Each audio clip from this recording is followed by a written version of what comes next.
to WINOL Life with Paul Carret and Veronica Frydel. Today we're joined by one of the top feature writers at The Guardian. She also had her first novel published this year. And has produced a series of films entitled Barton's Britain, exploring Britain's stunning and evocative views. It's Laura Barton.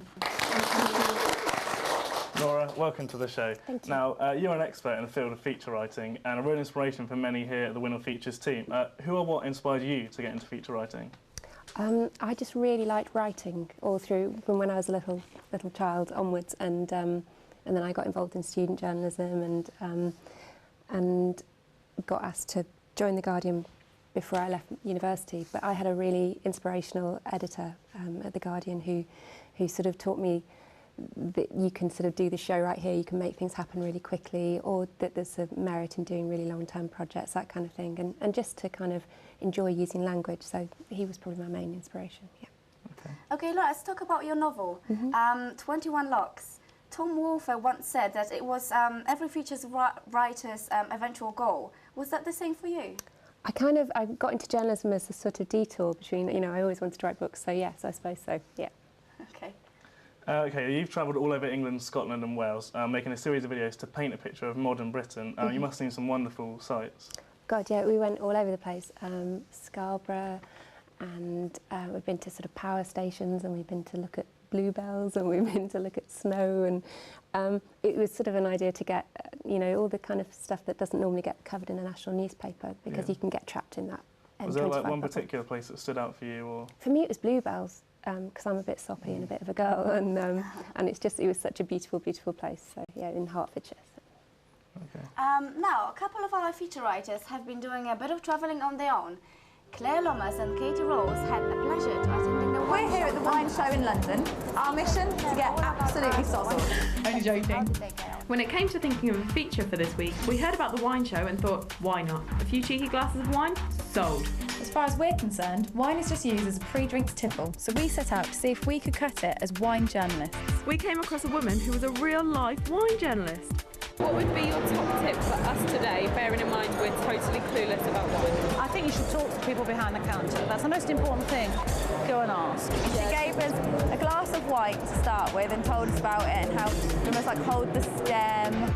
After speaking to Sarah Jane, we realised that there was actually a lot more to this than just knocking a few glasses back. Should we go to the cocktail thing first? Yeah, cocktail. No true wine journo would go near cocktails. It just kind of tastes like fizzy cranberry. Yeah. After knocking back a couple of cocktails, we bumped into an actual celebrity, Oz Clarke. Well, kind of. Be true to yourself and don't force yourself to like wine. So if you like it, you like it. Blah, blah, blah. Utter rubbish. Yeah. Good. And if it's the most expensive, then bad luck. Yeah. Whilst we were trying to sound like pros and like we knew what we were actually talking about, the sight of a champagne bar got us distracted, which seemed like a good idea. At the time. You'll learn that wine's subjective. Normally, you'd think it was weird some strange man giving us both a free empty glass and filling them up with who knows what, but who cares? It was fizzy and it was alcoholic. Yeah. He was talking as much rubbish as we were. We've had 2 whites, a red, and a cocktail, but I don't really know what was in the cocktail. No, it was like cranberry and something else. Yeah, it didn't really taste like alcohol in any way. It wasn't that alcoholic. But I'm actually beginning to feel a bit woozy. I've got a bit. How come you're holding up so well and I'm not? We're going to keep going because we just got given free glasses by this man. What should we do? Cheese or wine or wine or cheese? Wine then cheese? Yeah. Okay, right.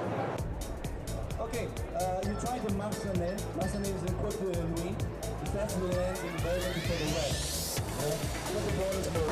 Oh, have you tried that? It tastes like cardboard, It really does. wood and Christmas. And finally, here goes, our final attempt at cutting it as wine journalists. Our glasses are finally empty. I think we're going to call it a day now. When it comes to wine, you've got to be open-minded. If you have really naff wine and you don't like the taste, don't rule off that certain type of wine for the rest of your life. After a whole day here at the wine show, I think it's time for us to head back. I think I need to lie down and some water. Me too, I need to rehydrate myself. Let's go home. So, Katie and Claire, is it safe to say that you're wine experts? I won't go far as call us experts, but I think we learned a lot throughout the whole day, didn't we? Yeah, considering we knew nothing before we went, we picked up a lot from the people behind the counters. Laura, how are you on wine tasting? I've tried it quite a bit, but I'm not that brilliant, I'm afraid. Yeah, I was really impressed though. What was your favourite? I think the cocktail was my favourite. It was meant to be a wine cocktail, I'm not quite sure what was in it, but that was probably my favourite. So how did you find the whole experience of making the film? It was really interesting. The whole day was really fun. Loads of people there because it was the MasterChef live show as well.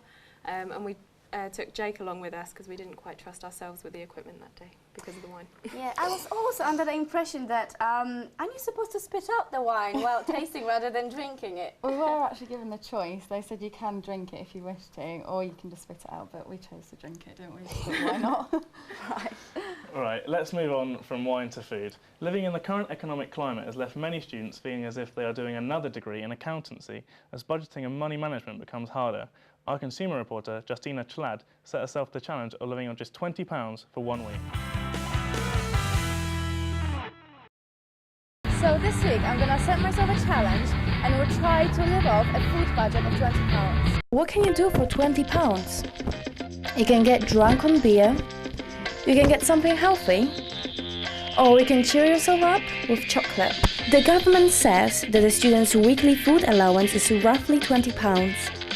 Personally, I don't believe that a student can go on for a week keeping a healthy diet without spending more than £20. Let's see who's right and who's wrong. I managed to pick up some really good healthy stuff. Apples and cucumbers are definitely a good start. I also have some cheap ready meals to try out. Now, what can the food budget not let you have? That's right. So I spent £11.08. That leaves me with about £9 to last me for the rest of the week. I wanted to see what university has to offer in terms of healthy diet. I managed to meet Julie Rose, who works in a canteen. Any meal we do here, we always do meal deals, which this is an example, where you can get a jacket potato for £2. Julie tried to be very helpful, but I really don't think I could afford to stay within the budget and enjoy my meals in a canteen. I still decided to have lunch there. I grabbed some nice chips and a piece of pizza. I spent £3.85 and I decided that it would be wiser to start making sandwiches at home. Much cheaper. Having to live away from Poland for over 3 years now is still not enough to get used to British food. I was lucky to find the world's food section in a supermarket where I found Polish sausages, which in my opinion are so much nicer. A healthy side salad is my favourite. It goes well with any Polish meal. £20 in Poland will be 5 times more than here. It will give me 100 złotych to last for a week. I think I will be able to live off it for a month. Polish sausage and mash was definitely the nicest and most satisfying meal this week. Today I decided to go for something simple, a ready meal. If I could live off only on ready meals, I would only spend £7 a week. I carried on eating ready meals. Today I chose a beef lasagna. Honestly, it was a hit rock bottom. Tasteless and left me hungry for the rest of the evening. On the last day after having the disastrous lasagna, I was encouraged by my housemate to have a little party with a takeaway. My commitment to journalism is quite serious, but I really can't go on for a week without a pizza. I can't see how people can live a week on £20 unless all they eat is crisps, which is what students seem to be doing anyway. I think the government should definitely consider a student's weekly food allowance. Until then, good luck with your weekly £20 spending. Justina's with us in the studio now, and I don't think I'll be able to do it, Justina. Do you think you'll be able to do it, Veronica? I think I would. It's all about sensible money spending, isn't Yeah, I'm no good at that. Well, Laura, when you were at university, were you one of the stereotypical students eating beans on toast, or did you treat yourself to a wholesome No, meal? I probably lived on less than 20 quid a week. I was very did stingy. you? Yeah, I was very skint. Wow. I'll give you the That's a really tips good later. money management, isn't it? Justina, how hard was it for you to stick to the budget of £20? Do you think people can do it every week? See, I think for me it was quite difficult considering that I usually spend more than more than £20, about £30. But yeah, I think it's doable. Like Veronica said, it's all about wisely spending. So if you're stubborn enough and you can say no to takeaways, which I couldn't. I think you're able to do it. Laura, do you think that you would have any tips for cheap and saving, cheap eating or cheap food or saving? I would go to a market rather than a supermarket because you can get good bargains there, and also make soup and that kind of thing because that's really cheap. On the subject of the financial side of university life, I'm sure everyone will remember the student protest against tuition fee rises in London 3 weeks ago. Let's have a look at the highlights of our WINOL special of what happened on that day, filmed and produced by a team of WINOL journalists, one of whom was our very own Veronica Frydel.